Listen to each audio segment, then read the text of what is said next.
Hi hello ನಮಸ್ಕಾರ ಸ್ನೇಹಿತರೆ, ರನ್ನ ಟಿವಿಗೆ ನಿಮ್ಮೆಲ್ಲರಿಗೆ ಸ್ವಾಗತ. ಸ್ಟಾರ್ ಸುವರ್ಣ ವಾಹಿನಿಯ ಜನಪ್ರಿಯ ಧಾರಾವಾಹಿಯಿರುವ ಗೌರಿ ಶಂಕರ ಧಾರಾವಾಹಿಯು ತನ್ನ ಕತೆಗೆ ವಿದಾಯವನ್ನು ಹೇಳಿ ಹ್ಯಾಪಿ ಎಂಡಿಂಗ್ ಅನ್ನು ಕಂಡಿದೆ. ಅನೇಕ ಪ್ರೇಕ್ಷಕರಿಗೆ ಈ ಧಾರಾವಾಹಿ ಏಕೆ ಮುಕ್ತಾಯವಾಗುತ್ತಿದೆ ಎಂಬುದೇ ಪ್ರಶ್ನೆಯಾಗಿದೆ. ಇದರ ಬಗ್ಗೆ ಇಂದಿನ ವಿಡಿಯೋದಲ್ಲಿ ತೆಗೆದುಕೊಂಡು ಬರೋಣ. ನೀವು ಸಹಿತ ಈ ಧಾರಾವಾಹಿಯನ್ನು ಇಷ್ಟಪಡುವುದಾದರೆ ಈ ವಿಡಿಯೋಗೆ ತಪ್ಪದೇ ಬಂದು ಲೈಕ್ ಮಾಡಿ. 2023 ನವೆಂಬರ್ನಲ್ಲಿ ಆರಂಭಗೊಂಡಿದ್ದ ಗೌರಿ ಶಂಕರ ಧಾರಾವಾಹಿಯು ಒಳ್ಳೆಯ TRPಯನ್ನು ಗಳಿಸಿಕೊಳ್ಳುತ್ತಿತ್ತು.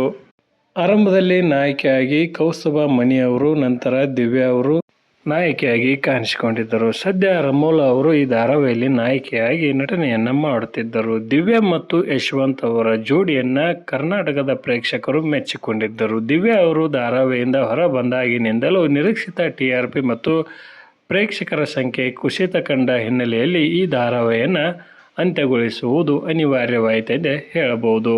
ಯಶವಂತ್ ಮತ್ತು ದಿವ್ಯಾ ಅವರ ಜೋಡಿ ಕರ್ನಾಟಕದ ಪ್ರೇಕ್ಷಕರಿಗೆ ಇಷ್ಟವಾಗಿತ್ತು ಮತ್ತು ಈ ಧಾರಾವಾಹಿಯು ಒಳ್ಳೆಯ TRPಯನ್ನು ಪಡೆದುಕೊಳ್ಳುತ್ತಿತ್ತು. ಅನೇಕ ಬಾರಿ ಸ್ಟಾರ್ ಸುವರ್ಣ ವಾಹಿನಿಯಲ್ಲಿ ನಂಬರ್ 1 ಸ್ಥಾನವನ್ನು ಸಹಿತ ಈ ಧಾರಾವಾಹಿಯು ಪಡೆದುಕೊಂಡಿದೆ ಎಂದೇ ಹೇಳಬಹುದು.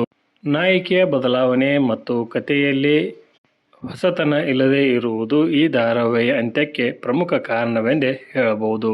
ಹೀಗಾಗಿ ಇಂದು ಈ ಧಾರಾವಾಹಿಯು 930ಕ್ಕೂ ಅಧಿಕ ಸಂಚಿಕೆಗಳನ್ನು ಪೂರೈಸಿ ತನ್ನ ಕತೆಗೆ ಅಂತಿಮ ವಿದಾಯವನ್ನು ಹೇಳಿದೆ.